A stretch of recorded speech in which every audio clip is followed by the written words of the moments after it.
Ahora sí estoy grabando. Ahora sí estoy grabando. Pero bueno, yo creo que se acuerdan lo que hemos hablado de esta primera diapositiva. Ahora, ¿cuáles son los objetivos? Esta ley, perdón, no es ley, ¿no? Este decreto establece dos objetivos en su artículo 2. Y el primero dice establecer los principios, normas y condiciones que regulan los procesos de administración de bienes y servicios. Y segundo, establecer los elementos esenciales de organización, funcionamiento y de control internos relativos a la administración de bienes y servicios.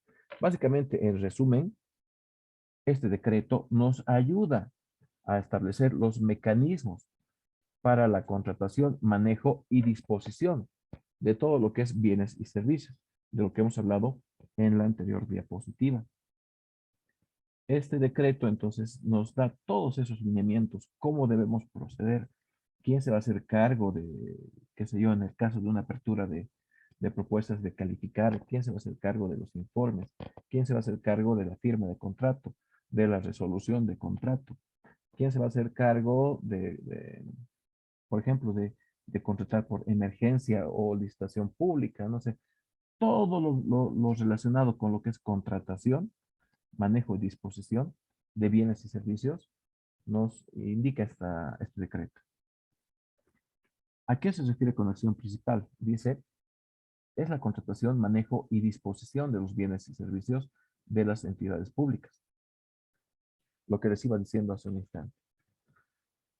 ¿Y cómo? Mediante el POA, ¿ya? Lógicamente, cualquier contratación de un bien o servicio que yo lo realice, tengo que hacerlo mediante lo que se establezca en el POA, jóvenes. El POA se genera cada gestión, ¿ya? Por ejemplo, esta gestión están en plena elaboración. Creo que ya todos los municipios y entidades estatales ya han generado su POA. En el POA se va a establecer para la siguiente gestión, si yo necesito, por decir, un carro basurero, si necesito un carro eléctrico para mi departamento o para mi ciudad, en el POA se va a establecer cuántos hospitales se deben construir y cuál va a ser el presupuesto eh, estimado para los hospitales. En el POA se va a establecer cuántas personas voy a requerir para que funcione la institución, la siguiente gestión. Seguramente vayan a estar 10 ingenieros, 5 abogados, 20 secretarias, 10 choferes, encargados de limpieza y bueno, todo el personal que trabaja en toda institución pública.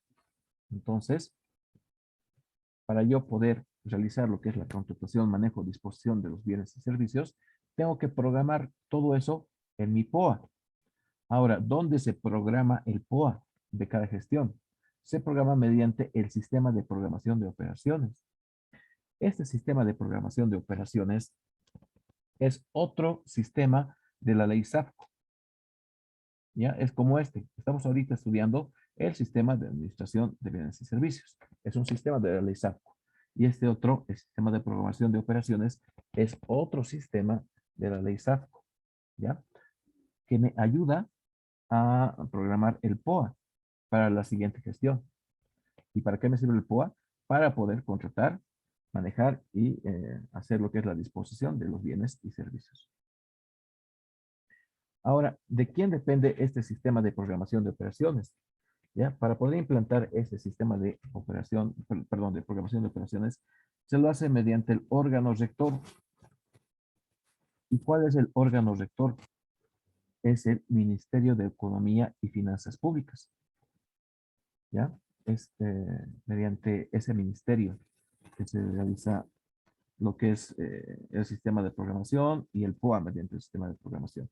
Ahora, por ejemplo, ¿qué ente regula a este decreto supremo? Es el Ministerio de Economías y Finanzas Públicas. Si nosotros, por ejemplo, queremos generar algo específico para nuestra entidad pública que no está aquí en las normas básicas, entonces se debe crear el reglamento específico eh, de las normas básicas del sistema de administración de bienes y servicios, que vale decir que es un reglamento específico simplemente o solamente para nuestra institución, ¿ya? Y no es de manera general para todo el país o para todas las instituciones públicas. O si nosotros queremos generar algo específico para poder contratar, para poder eh, adquirir algún servicio, entonces tenemos que hacerlo también mediante nuestro reglamento específico de cada entidad.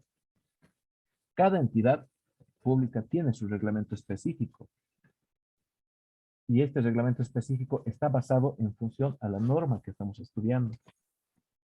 ¿Ya? De esta norma, seguramente, como les iba diciendo, jóvenes, hay algo que no está específicamente, que nosotros queremos que esté, entonces lo aumentamos y a eso se denomina reglamento específico. Pero para que este reglamento específico sea legal, porque todo tiene que tener su ámbito de legalidad, no es así nomás que yo quiero introducir cualquier término o algo en mi reglamento o en este reglamento, entonces para que sea legal debe ser aprobado mediante el órgano rector. Y el órgano rector es el Ministerio de Economías y Finanzas Públicas. No sé si se ha entendido, jóvenes, o estoy yendo muy rápido, tal vez quieran que explique un poco más lento, o está viendo más la explicación. Bonito, más será que lo puedes repetir, Inge, por favor. Ya, Es que la señal se está saturando. ya, no, no importa, si está saturándose tu señal, esta clase está grabándose, entonces yo lo voy a pasar al, bueno, a uno de los alumnos y él ya les va a copiar seguramente la grabación. Ahora, ¿cuáles son los, Inge- sí, Disculpe que le corte, ingeniero. sí, sí, Una aclaración, ingeniero. Cuando sí, hablamos de reglamento específico, o sea, se refiere a una alcaldía, como podemos decir, sí, que quiere poner su propio reglamento, tiene que solicitar lo que es al Ministerio de Economía y Finanzas Públicas. más o menos sí, pero no es que quiera poner su propio reglamento, esta es la base, ¿no? Esta es la Biblia para lo que es contratación de bienes y servicios. Ya, pero si algo nosotros queremos aumentar, algo específico a estas normas básicas, entonces creamos un reglamento específico, específicamente para esa situación. ¿Ya? No es que nosotros como institución, por decir si somos alcaldía, no vamos a crear aparte nuestro reglamento con nuestras leyes y demás, sino a lo que ya está aquí en este texto, en este decreto supremo, nosotros podemos aumentar algo más que sea específico para nuestra institución, pero para que eso tenga su ámbito de legalidad, debe ser aprobado mediante el Ministerio de Economía y Finanzas Públicas. Ya, a ver, siguiente. Según el artículo 3 de este decreto, se tienen los siguientes principios. Tenemos solidaridad, participación, control social, buena fe, economía, eficacia, eficiencia, equidad, libre participación, responsabilidad y transparencia. Entonces, para que todo esté en orden en lo que es la contratación de un bien y servicio, se deben cumplir todos estos principios. Ya debe haber eficacia, debe haber buena fe, economía, no gastar y por gastar, ¿no es cierto? Debe haber transparencia, debe haber control social. Lógicamente, el funcionario público no puede manejar información y guardárselo. Se supone que tiene que ser conocer a todos aquellos que lo soliciten y que estén dentro de sus obligaciones de solicitar, tampoco a cualquier persona, tampoco al vecino se le va a dar, qué sé yo, todo lo que él pida, ¿no? Entonces, hay ciertos límites también.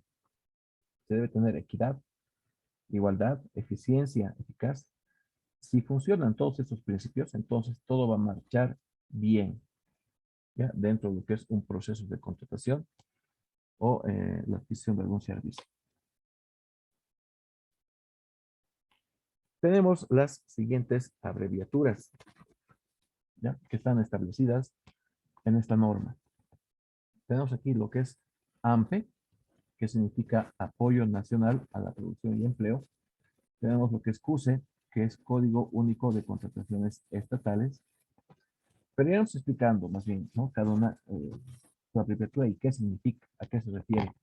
Porque simplemente sería que yo esté explicando letras y al final no indique para qué sirve o cuál es su objetivo. Lo que es AMPE es una modalidad de contratación, ¿ya? Que está establecida en este decreto. Entonces, AMPE, a ver, vamos a empezar nuevamente. AMPE quiere decir Apoyo Nacional a la Producción y Empleo. Entonces, esta modalidad es, bueno, AMPE es una modalidad de contratación, ya sea para un bien o para un servicio. Les dije que esto varía en función de la cuantía. Entonces, la modalidad AMPE, según esta norma, es para proyectos de 50,000, 1 hasta 200,000 y de 200,000, 1 hasta 1,000,000. Entonces, a eso es modalidad AMPE. En resumen, esta modalidad tiene sus características propias para realizar una contratación. Por ejemplo, si yo requiero la contratación, bueno, la construcción de un tinglado más su cancha, seguramente va a costar por los 380,000 bolivianos. ¿Ya? Y esta modalidad ya me dice qué es lo que debe presentar el proponente. Seguramente va a decir seriedad de propuesta, documentos de la empresa, del profesional encargado, experiencia general, experiencia específica, maquinaria, precios unitarios, presupuesto general, especificaciones técnicas, cronograma de actividades y otros. Pero va a haber algo diferente, ¿no? Que en modalidad AMPE, por ejemplo, de 50,000, 1 a 200,000, no se requiere lo que es la boleta de garantía de seriedad de propuesta. Pero en modalidad AMPE, en proyectos de 200,000, 1 a 1,000,000, sí se requiere lo que es la garantía de seriedad de propuesta si es que la entidad lo requiere o pida. Otra situación, por ejemplo, en la modalidad AMPE, no se requiere que las empresas, por decir que se han adjudicado X proyecto, presenten su garantía de cumplimiento de contrato, equivalente al 7% del monto de contrato. No es necesario. Las empresas pueden solicitar su retención. Mientras que en otra modalidad LP, que vamos a ver más adelante, sí es obligatorio, ya que todos aquellos que estén eh, prestando un servicio presenten esa boleta de garantía de cumplimiento de contrato, equivalente al 7% del monto de contrato. Entonces, esta modalidad nos da ciertos lineamientos de qué es lo que debemos nosotros solicitar a las empresas, hasta dónde es lo máximo que podemos solicitar y qué es lo que debemos pedir, ¿ya? Para poder realizar, por ejemplo, un proceso de contratación o de licitación. El CUSE es el Código Único de Contrataciones Estatales. Ahora, este CUSE es como el número de identificación de cada uno, es como el nombre que tiene cada uno, es como la huella digital, no se repite, ¿no es cierto? La huella digital que tenemos no se va a repetir en ninguna persona, con ninguna persona del mundo. Es algo propio, es algo personal. Entonces es lo mismo el CUSE. Es un número que se asigna a un proyecto, ¿ya? Un proyecto que se va a publicar mediante SICOES. Ahora este proyecto, bueno, este número también varía según la entidad. Por decir, hoy día se han publicado en la alcaldía de Leleagua, por ejemplo, 10 proyectos, en la alcaldía de Oncía 5, en la alcaldía de Chayanta 3, en la alcaldía de Chucuita 2, en Pocuata 20. Entonces, en función a lo que estos proyectos se van publicando mediante el SICOES, se va a ir asignando un número único a ese proyecto. Único, o sea, no se va a repetir ese número en ninguna parte del país, en ningún proyecto. Es específicamente para ese proyecto. Entonces, eso es el CUSE. Código Único de Contrataciones Estatales. Un número que se asigna a cada proyecto. DBC. El DBC es el documento base de contratación. En este DBC bueno, todo DBC contiene lo que es todo lo que se debe pedir en un proceso de contratación. En el DBC, por ejemplo, va a estar el modelo de contrato, de cómo va a ser el contrato una vez que la empresa se adjudique ese proyecto. En el DBC están las especificaciones técnicas de cada proyecto. En el DBC están los planos, por ejemplo, si es que se quiere construir un edificio de 10 plantas, debería estar en el DBC los planos. Debería estar los precios, no los precios, perdón, los ítems con sus volúmenes. En el documento base de contratación también tendría que estar lo que es qué tipo de garantía se solicita para ese proyecto. Hay diferentes tipos de garantías. Ya más adelante vamos a ver las garantías que hay. Entonces, todo lo relacionado con el proyecto y otros tendría que estar especificado en ese DBC, que es un documento base de contratación. Incluso tendría que estar también lo que es la forma en que se va a calificar, ¿no? Todo proponente tiene que saber cómo va a ser calificado, cuál va a ser, qué es lo que se le va a pedir, cuánto puntaje va a tener de una cosa u otra cosa. Todo eso está en ese DBC, de manera general. Ahora, hay también DBC para lo que es modalidad AMP y también hay DBCs para lo que es modalidad LP. Entonces, el DBC AMP, que es el documento base de contratación, eh, para lo que es proyectos en modalidad AMP, o sea, apoyo nacional a la producción y empleo. ¿Ya? Aquí se establecen también ciertas características en función a esta modalidad. Este DBC es de manera general. Este es específico para esta modalidad AMP. LP. LP es una, bueno, significa licitación pública. Y esta licitación pública es un modelo de licitación, es una modalidad, ¿ya? Igual que AMPE, pero con distintas características. Es una modalidad igual que AMPE, pero con distintas características. Las características de LP es en función a la cuantía. LP va de proyectos de 1.000.000 hasta 70 millones. ¿Ya? Antes era hasta 40 millones. Se ha actualizado ese dato.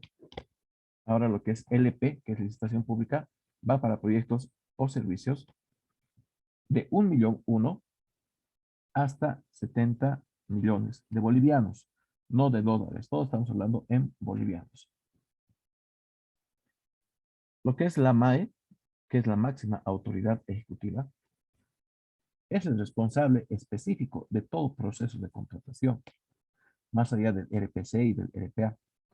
La MAE es el responsable desde el inicio de la licitación hasta la firma de contrato y hasta la adquisición del bien o hasta la disposición del bien. La MAE, por lo general, siempre es, por ejemplo, en las alcaldías es el alcalde, ¿no es cierto? En las gobernaciones es el gobernador. En los ministerios es el ministro. En algunas direcciones es el director. eh, bueno, yo creo que ya me entiendo a qué me refiero con MAE, que es la cabeza de la institución pública. O el gerente, por ejemplo, ¿no? Hay varias instituciones en, en el país, ya que también trabajan con los proyectos, por ejemplo, FPC, que no es formación político-sindical, por si acaso. Ya FPC es una institución encargada de licitar proyectos para lo que es el área rural y también para lo que es el área concentrada, o sea, las ciudades. Ya, ahí, en esa institución, por ejemplo, es el gerente, ¿no? O en el FONDIOC, es el director, el desaparecido FONDIOC, el Fondo Indígena. Las NBSAPs es lo que estamos estudiando ahora.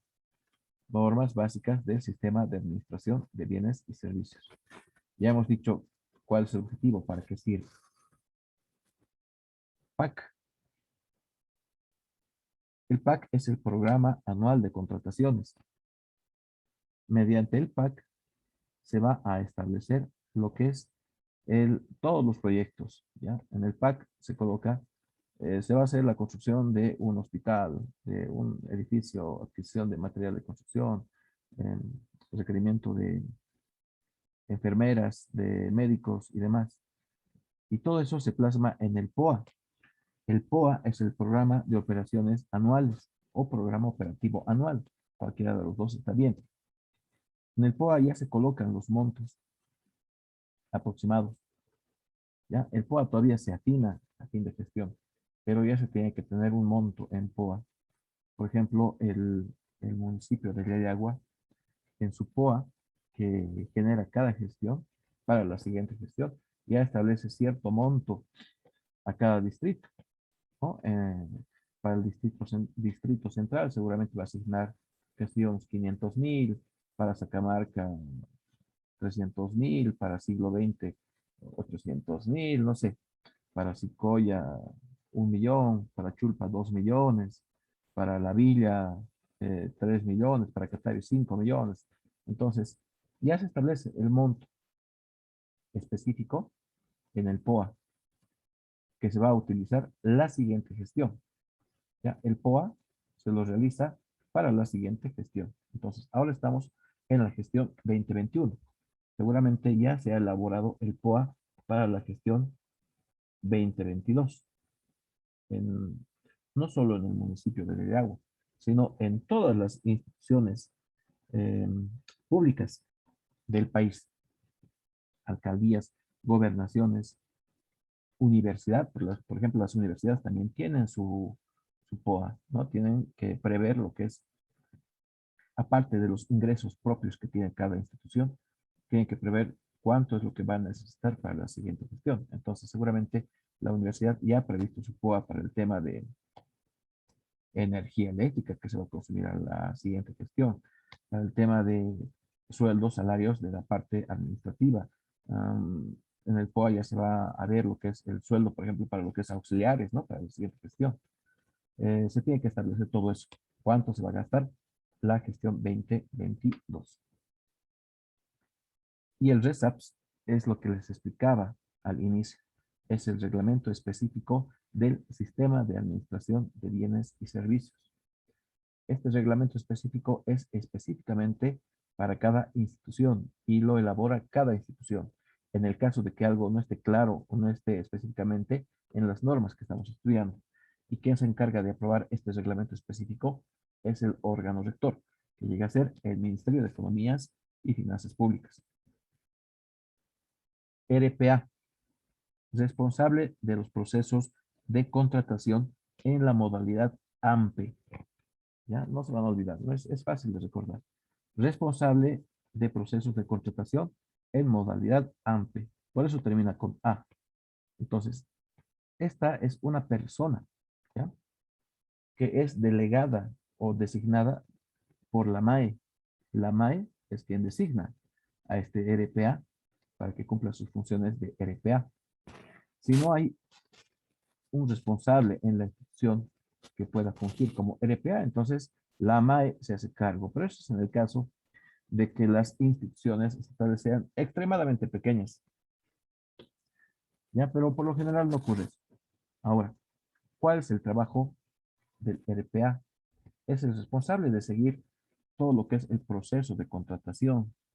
¿Ya? Más allá de la MAE, es quien tiene que aprobar el documento base de contratación, es quien tiene que designar a la comisión calificadora para que haga la calificación de las propuestas, es el responsable de que tiene que hacer la resolución de adjudicación o declaratoria desierta de un proceso de licitación, es quien debe verificar que existe el presupuesto para poder licitar un proyecto o para poder adquirir un servicio.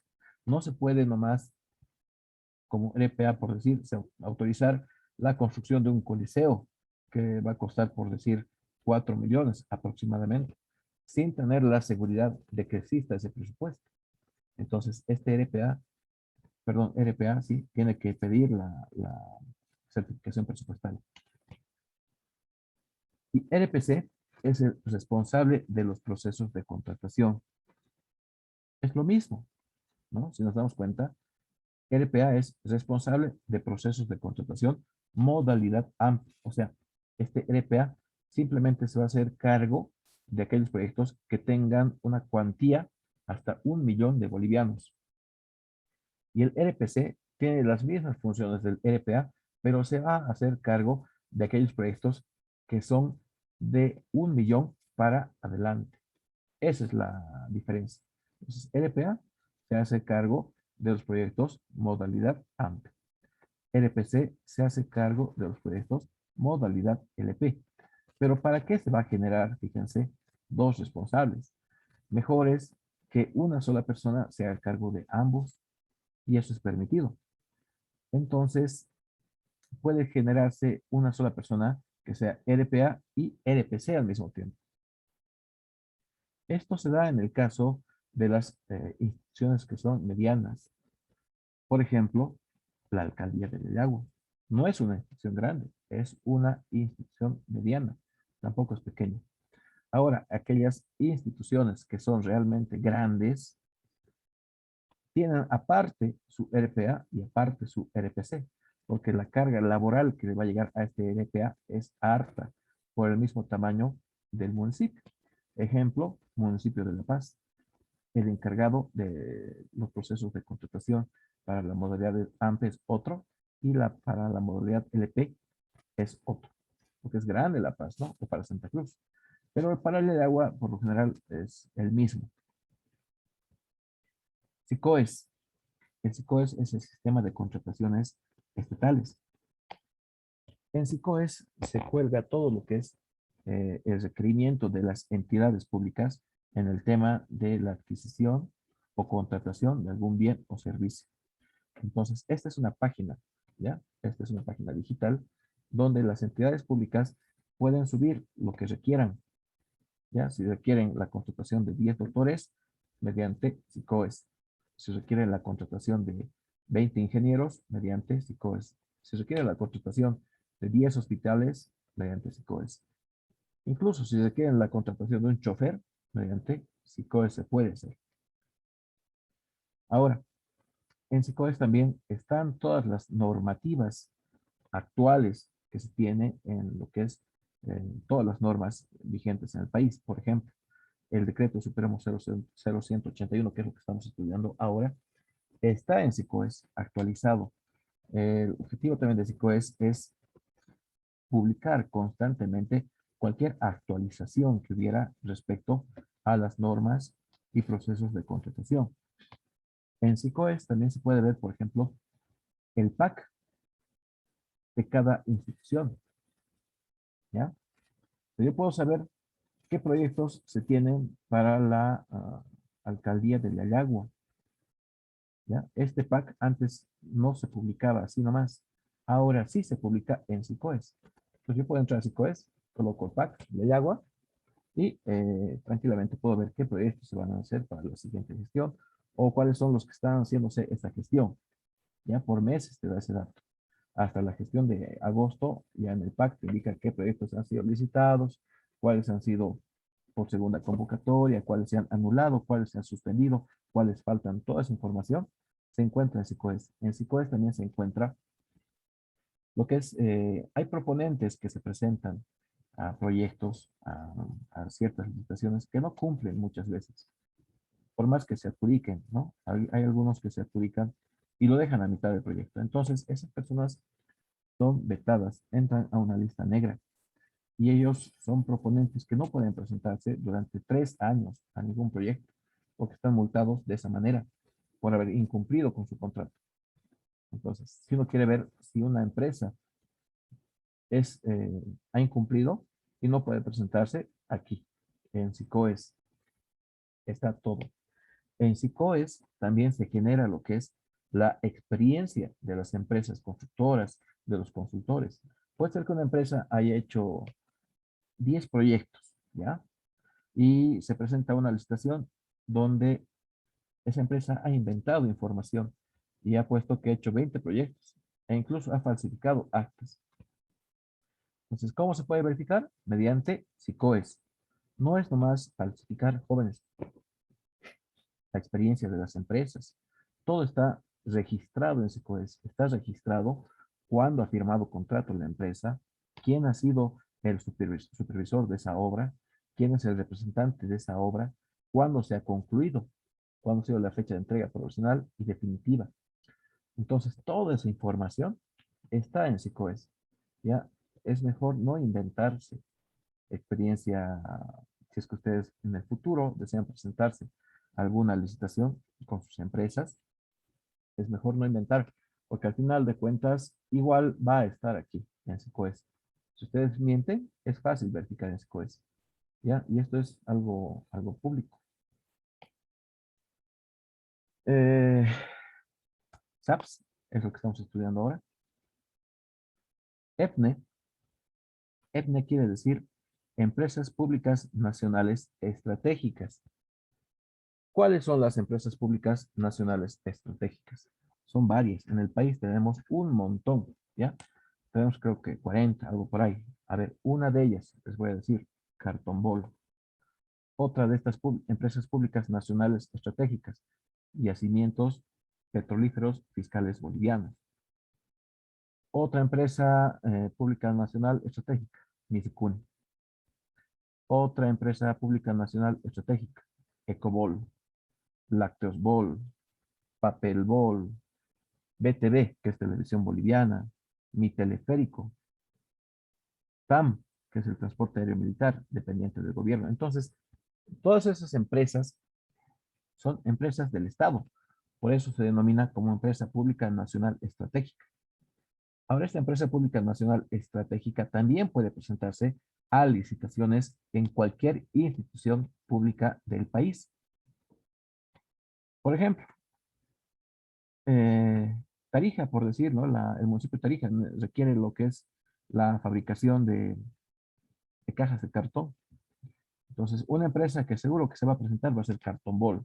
Y es más que seguro que hay otras empresas que también fabrican cajas de cartón. Entonces, bueno, esta empresa también puede presentarse a licitaciones nacionales, ¿ya? O Azúcar Bol, que, bueno, está encargado de lo que es la producción de azúcar, ¿ya? En Bermejo, por si acaso. Entonces, si el municipio de Lidiagua requiere 500 quintales o 5 millones de quintales de azúcar, seguramente Azúcar Bol se va a presentar a la licitación. También se va a presentar las otras empresas conocidas que fabrican azúcar. Guavirá creo que fabrica azúcar, Bermejo creo que fabrica azúcar y no sé qué empresas más fabrican azúcar. Y entonces, bueno, se refiere a eso. Y estas empresas públicas nacionales estratégicas tienen cierta tolerancia, o sea, cierto favoritismo al momento de presentarse a una licitación pública. En el caso de que ganen, eh, la garantía de cumplimiento de contrato no es la misma que se pediría a cualquier empresa o, bueno, si a una empresa o persona jurídica. Es distinto, es menos, es la mitad de lo que se pide a una empresa legalmente constituida, ¿ya? Lo que es la garantía de cumplimiento de contrato. Entonces, estas empresas públicas nacionales estratégicas, según el decreto que estamos estudiando, tienen ese favoritismo. Ya por el mismo hecho de que son del Estado, ¿no? Y el Estado responde ante cualquier incumplimiento de contrato. Y por último, tenemos lo que es la licitación pública internacional. Esta es una modalidad de contratación, al igual que AMPE y al igual que LP. Solo que aquí varía lo que es la cuantía. En la licitación pública internacional se tiene una cuantía de 70 millones, uno para adelante, ¿ya? O mayor a 70 millones. Mayor a 70 millones de bolivianos sería 70 millones, uno. Entonces, esta licitación tiene esa característica de que esta licitación, su cuantía indica que es de 70 millones o mayor a 70 millones. ¿Ya? Es mayor a 70 millones. Como ejemplo, les voy a poner, por ejemplo, lo que es la doble vía Oruro-La Paz.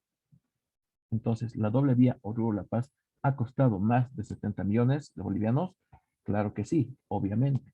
Por lo tanto, ha entrado a esta modalidad de contratación, LPI, donde se han podido presentar empresas de otros países, ¿ya? Para la construcción de la doble vía Oruro-La Paz, se ha hecho un fraccionamiento en 3 tramos. Por lo tanto, la doble vía Oruro-La Paz se ha hecho en 3 tramos, donde cada tramo se ha hecho cargo distintas empresas.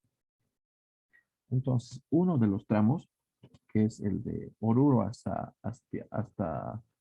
Anduro, creo, algo por ahí, bastante Patacamaya, lo ha hecho la empresa Cartón Bol, no era Cartón Bol, era Ciabol, con José Cartelone de Argentina. Entonces, Ciabol es una empresa tarijeña, ¿ya? Que ha formado su asociación accidental con esa empresa Cartelone de Argentina. Entonces, esa empresa, nuestra empresa, bueno, la empresa nacional de Tarija con esa empresa de Argentina se han unido y han hecho ese primer tramo. El segundo tramo lo ha hecho una empresa igual del país, creo, con una empresa española.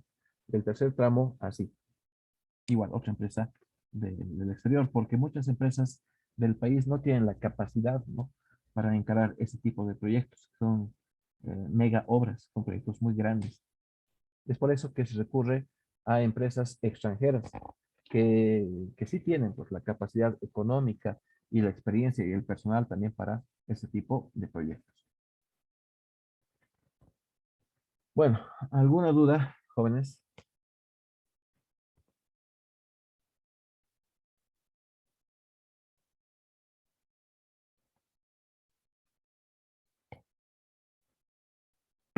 Ya.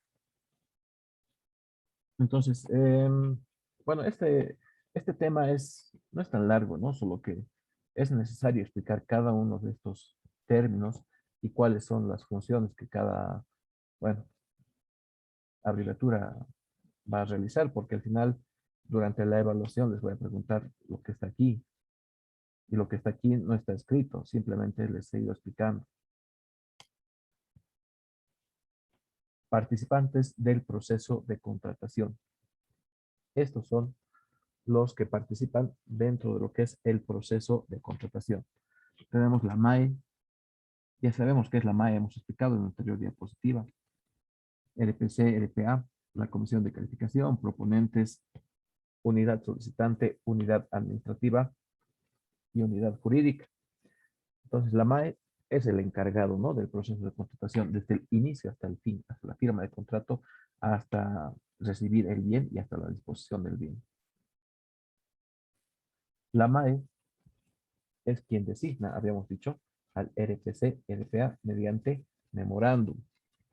Ahora, si es que no hay un encargado o es muy pequeña la institución, directamente la MAE se hace cargo. La MAE también tiene como función firmar el contrato. ¿Ya? Si es que se trata de un proyecto, entonces al final del proceso de licitación, tiene que haber el proceso de contratación. ¿Y cómo finaliza el proceso de contratación? Con la firma del contrato. Entonces la MAE también es el encargado de firmar ese contrato. Y posteriormente, una vez que se ejecute el proyecto, por decir, entonces la MAE también es el encargado de recepcionar ese proyecto, ya, pero designando a comisiones. El RPC-RPA, habíamos dicho que es el responsable de los procesos de contratación, ya sea en modalidad AMPE o en modalidad LP. Entonces, este encargado es un funcionario de la institución, por si acaso. ¿Ya? Es un funcionario de la institución que no se le contrata específicamente para fungir este cargo, sino es uno de los mandos medios de esta MAE, o sea, una persona de confianza que tiene un alto cargo dentro de la institución, que se hace cargo de esto. No necesariamente tiene que ser, como les digo, alguien específicamente para ese cargo, aunque hay instituciones donde sí se contrata a alguien específicamente para ese cargo, dependiendo de la magnitud de la institución. Entonces, este responsable como primera tarea tiene que verificar si es que se tiene la certificación presupuestaria para poder realizar o comenzar con la licitación, porque no se puede empezar con la licitación si no se, si no se tiene de esa certificación presupuestaria. ¿Qué es la certificación presupuestaria? Te preguntarán. La certificación presupuestaria es un documento donde indica y se garantiza que se tiene presupuesto para ese proyecto. Porque sin eso no se puede publicar o licitar, ¿no es cierto? Si no tengo la constancia de que tengo $500,000 para hacer este tinglado, entonces, ¿cómo voy a licitar? Entonces, necesito esa certificación presupuestaria. ¿Y quién me da y quién me otorga esa certificación presupuestaria? La unidad administrativa. Ya, porque la unidad administrativa está también eh, en una coordinación constante con lo que es la unidad solicitante, el RPA, en lo que es proyectos. Y si es que existe ese dinero para poder ejecutar. Bueno, otro de los trabajos que tiene el RPC-RPA es aprobar el documento base de contratación. Para poder realizar una licitación, tiene que existir ese documento base de contratación.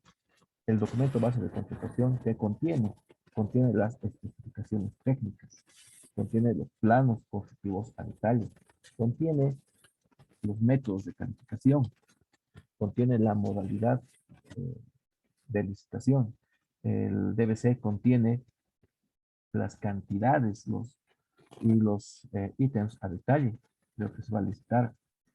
Contiene los formularios en los que se va a calificar a la empresa. Contiene los formularios que debe llenar cada empresa proponente. Entonces, todo eso tiene que aprobar esta persona, el RPC, RPA.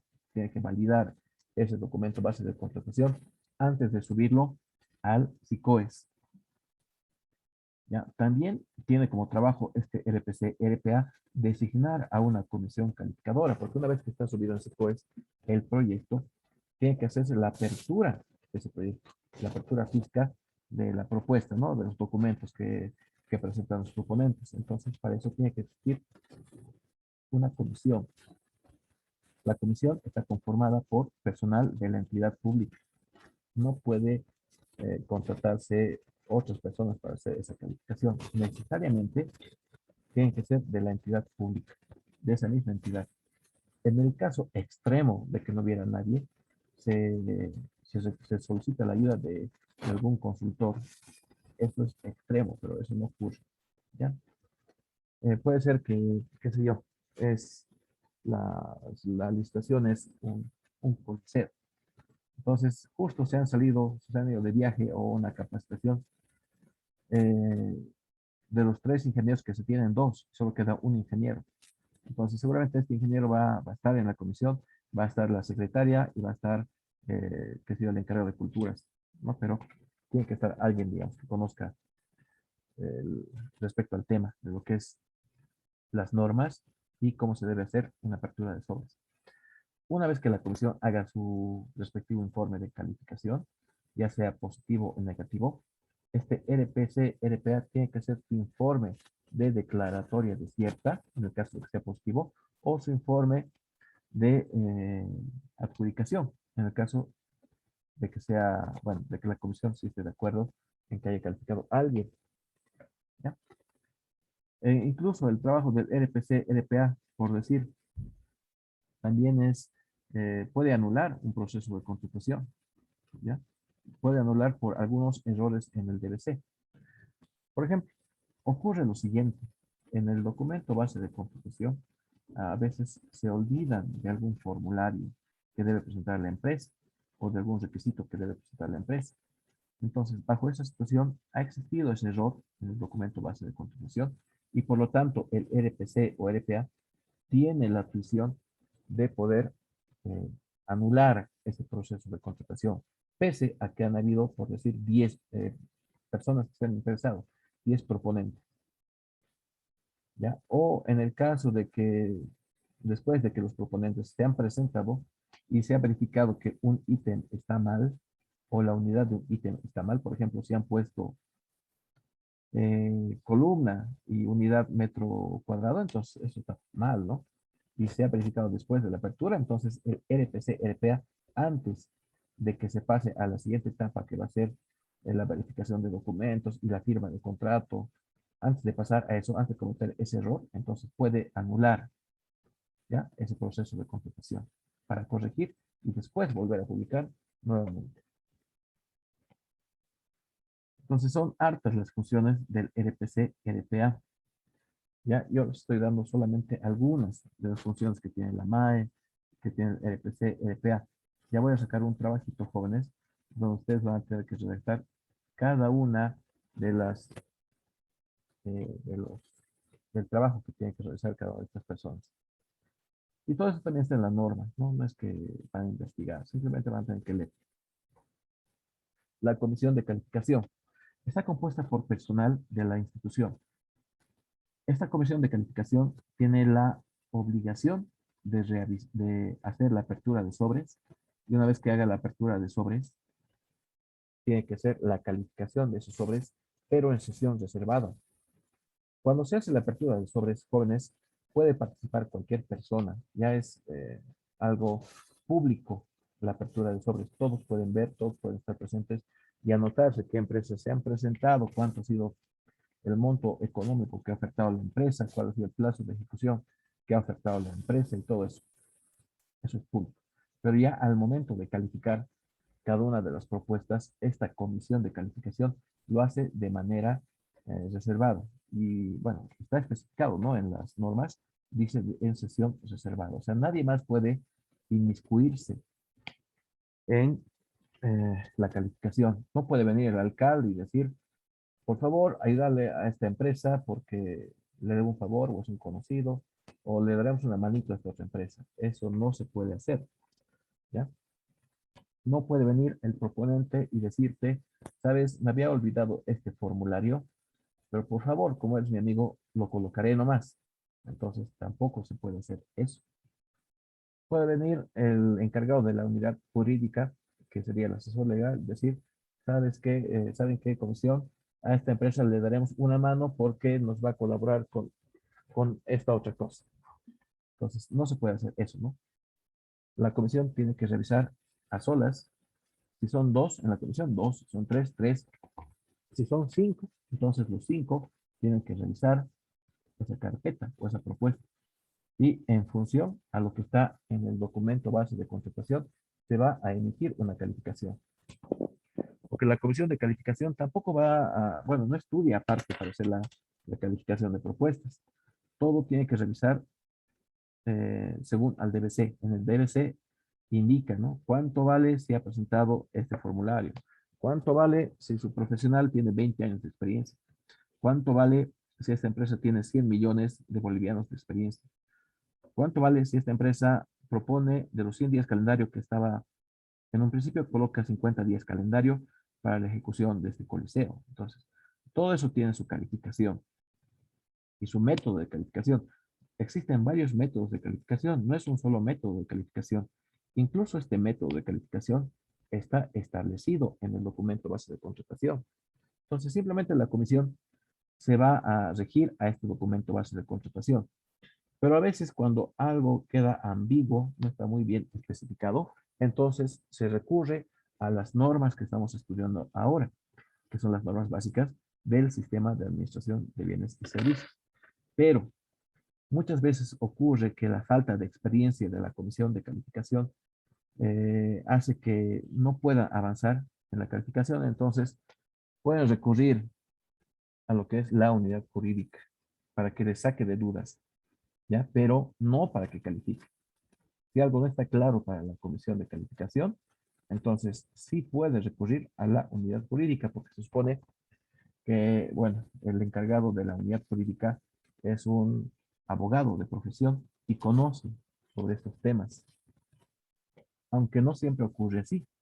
Ya a mí me ha tocado la situación particular donde con la comisión de calificación no estaban de acuerdo, por decir, con una decisión que yo estaba tomando, y han recurrido a la unidad jurídica.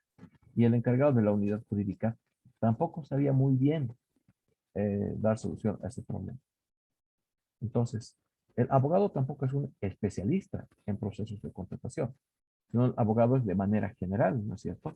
El abogado conoce del tema penal, jurídico, del tema civil, del tema, bueno, es amplio lo que es el derecho. Ya, pero es eso. Entonces, la comisión, después de haber revisado en sesión reservada, emite su informe de calificación. Ahora, este informe de calificación tiene que ir en uno de dos sentidos. O bien emite su informe de adjudicación, o bien esta comisión emite su informe de declaratoria de cierre. Informe de adjudicación quiere decir que una de las empresas o proponentes que se han presentado ha salido ganador.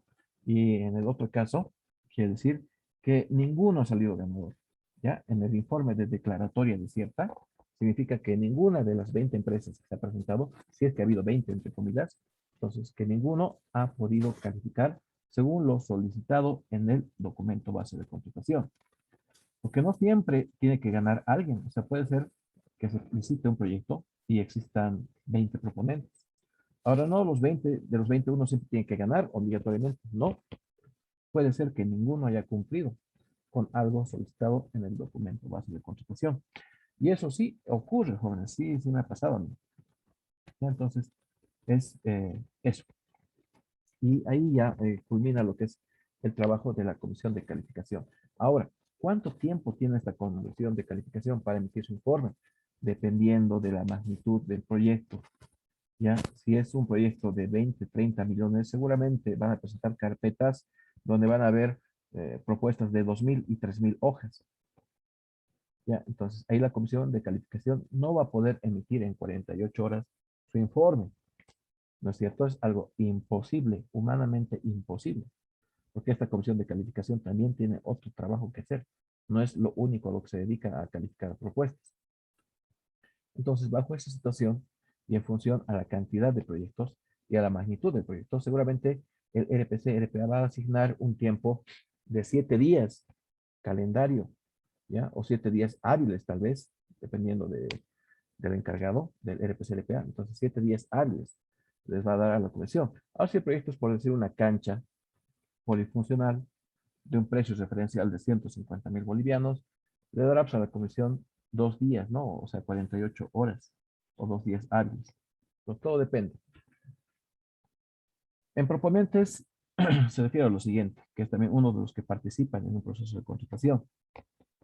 Los proponentes son todos aquellos que están interesados en participar en una licitación, pero son, bueno, aquellos que no están vetados, ¿no? Sino aquellos que pueden participar, aquellas personas jurídicas que pueden presentarse. También pueden presentarse como proponentes lo que es las empresas públicas nacionales estratégicas, que es ETNI. Ya, ellos también pueden ser proponentes. Eh, siempre y cuando no sean vetados, nada más. Ahora, la unidad solicitante. La unidad solicitante es la unidad que requiere que se realice esa licitación, que requiere esa obra. Ya, por decir, la construcción de ese coliseo. Entonces, la unidad solicitante va a generar lo que es el documento base de contratación. Va a hacer el perfil del proyecto o el proyecto de diseño final. Va a tener que elaborar mediante sus técnicos los planos, los precios unitarios, los cómputos métricos, las especificaciones técnicas y todo tendrá que entregarle todo eso reunido en un DBC al RPA para que haga la revisión y posterior aprobación del mismo. Y si algo está mal, entonces el RPC-RPA seguramente devolverá, ¿no? Si es que es algo de fondo a la unidad solicitante, pero si es algo de forma que puede solucionarlo el RPC-RPA, entonces él lo va a solucionar. La unidad administrativa es bueno, ¿cómo interviene, no? ¿Cuál es el papel de la unidad administrativa en un proceso de contratación? Esta unidad es la encargada, por ejemplo, de emitir lo que es esa certificación presupuestaria para que se eh, licite ese proyecto, ¿no? Si nadie más puede emitir esa certificación presupuestaria, es la unidad administrativa, ¿ya? La unidad administrativa también es la unidad encargada de realizar la verificación de la vigencia de las boletas de garantía, porque un proyecto tiene varias boletas de garantía. Tiene garantía de seriedad de propuesta, tiene garantía de cumplimiento del contrato, tiene garantía de correcta inversión de anticipo, tiene garantía eh, de correcto funcionamiento de equipo y maquinaria, tiene garantía adicional a la de garantía de cumplimiento del contrato. Entonces son 5 garantías y esta es la unidad encargada de realizar eso también. Y por último, la unidad jurídica, ¿qué papel juega en un proceso de contratación? Entonces, esta unidad jurídica es la encargada de realizar el contrato, ¿ya? Que es la parte final. Esta unidad jurídica tiene la obligación de hacer el contrato, ya sea para modalidad AMPE, LP, LPI, contratación menor, sea contratación por excepción, sea contratación directa, bueno, y cualquier tipo, hay varios tipos de contrataciones jóvenes. Entonces, esta unidad es la encargada de hacer eso. También es la encargada de poder sacar de dudas, de cualquier duda legal que hubiera hacia la comisión de calificación. También en algunas instituciones, esta unidad es la encargada de realizar la verificación de los documentos de las propuestas. ¿Ya? Por ejemplo, si el carnet está vigente o no está vigente. Si el documento de funda empresa de esa empresa legalmente constituida está vigente o no. Ya, si es que tiene NIT activo y válido o no tiene. Entonces, esta unidad hace la verificación de esos documentos legales. En algunas instancias también hace la verificación la comisión de calificación. En algunas otras instituciones hace la unidad jurídica esa verificación. Bueno, hasta ahí llegamos, jóvenes. ¿Alguna duda o consulta?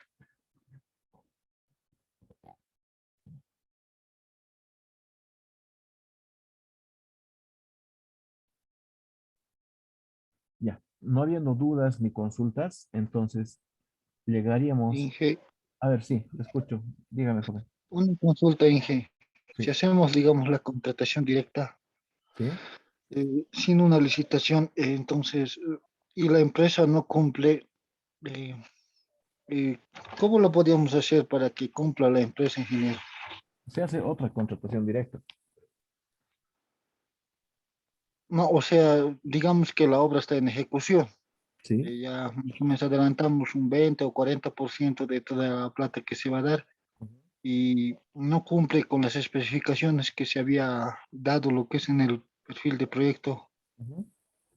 ¿Y cómo se le puede hacer esa parte, ingeniero? Ya. Si la empresa ha avanzado 40, 50% y lo ha dejado la obra, ¿me dices? Así te estoy entendiendo. Algo así, ingeniero. Ya. Si lo ha dejado la obra y se tiene que contratar a otra empresa para que haga la obra, se llama contratación por excepción y no contratación directa. Y en la contratación por excepción se hace cargo el LPC, LPA, mientras que en la contratación directa se hace cargo la MAE y no tiene límite de monto en contratación por excepción.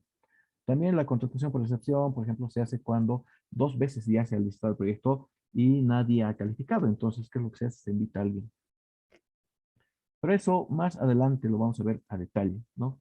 Ahorita, estos son los puntos importantes. Ya más aquí, a ver dónde está eso. Aquí vamos a hablar de eso. Lo que tú me preguntas sobre la contratación por excepción, sobre la contratación por emergencia, sobre la contratación directa, AMPE, LP, LP internacional y demás. Eso aquí lo vamos a ver. ¿Ya? Pero vayamos por partes. De lo que hemos visto, ¿alguna otra duda, jóvenes?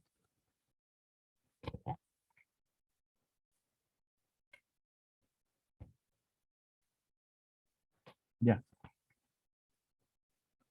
Quedamos ahí y la grabación le voy a pasar al, bueno, al mismo compañero de ustedes, ¿no? Que le he pasado la clase pasada.